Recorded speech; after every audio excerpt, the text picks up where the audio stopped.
Good afternoon, everybody from the WBZ studio. Boy, we're wrapping up this week with a stunner. Robert Mueller has indicted 12 Russian officers for election hacking just days before President Trump is set to hold a summit with Russian President Vladimir Putin. Plus, the Massachusetts State House going without a budget. WBZ political analyst Jon Keller is here with our What a Week wrap-up. It's almost as though, John, the newsmakers are trying to outdo this What a Week segment every week that goes by.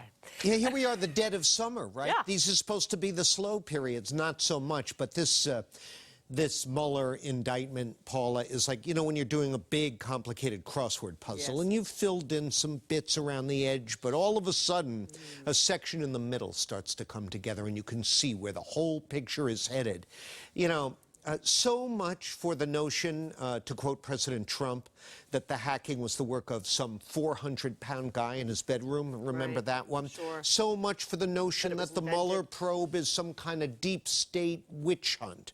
That's all blown out of the water with the indictment, which if you go online to our website, cbsboston.com, you can read the indictment for yourself. It is detailed, it is specific, and while we'll never actually see these essentially Russian CIA agents in custody back here, this is a bad scene, and it raises a question of what does President Trump do now? His whole narrative about the witch hunt is blown out of the water. And now on Monday, he's supposed to go to Helsinki to meet with Putin. Paula, I don't think that's going to happen. Yeah, do you think it will happen? Do you think he'll come forward at some point over the weekend and say it's off? How does he go over there and jump ugly in Putin's face the way he needs to after this, which, by the way, confirms what all our intelligence agencies said over a year ago?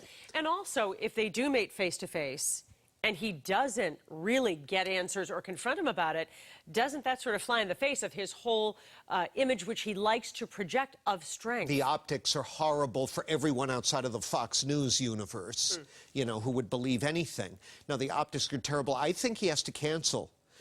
Because there's just no way out, postpone, say we'll have to do this later because of this.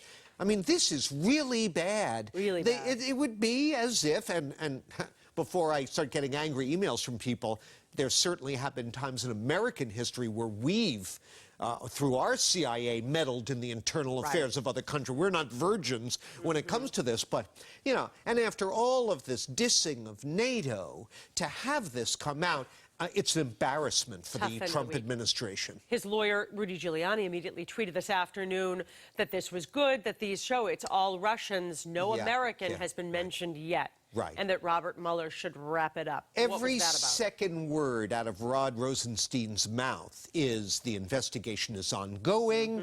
There are no indictments of Americans in this indictment. Not yet. You know, this is just the beginning, Paula. All right. Quickly, to the State House. What's going on there? Not much, it seems. I guess.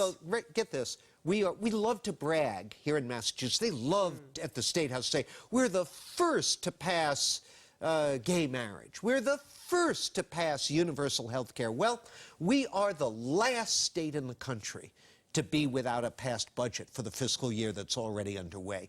And the reason is the same as it always is. We're often among the last because the House and the Senate can't help playing games with the budget. They tack on all sorts of controversial policies as outside sections to it, knowing that sooner or later you gotta pass a budget. You gotta do something. And that bogs everything down. Well, what a week. What a week. Bring on the weekend. We're heading into the weekend. We'll see what happens Monday. Okay. Jon Keller, Have a thanks good so one. much. You too. And of course, you can watch Jon's analysis anytime on WBZ News at 5 and 6 o'clock. Have a great weekend.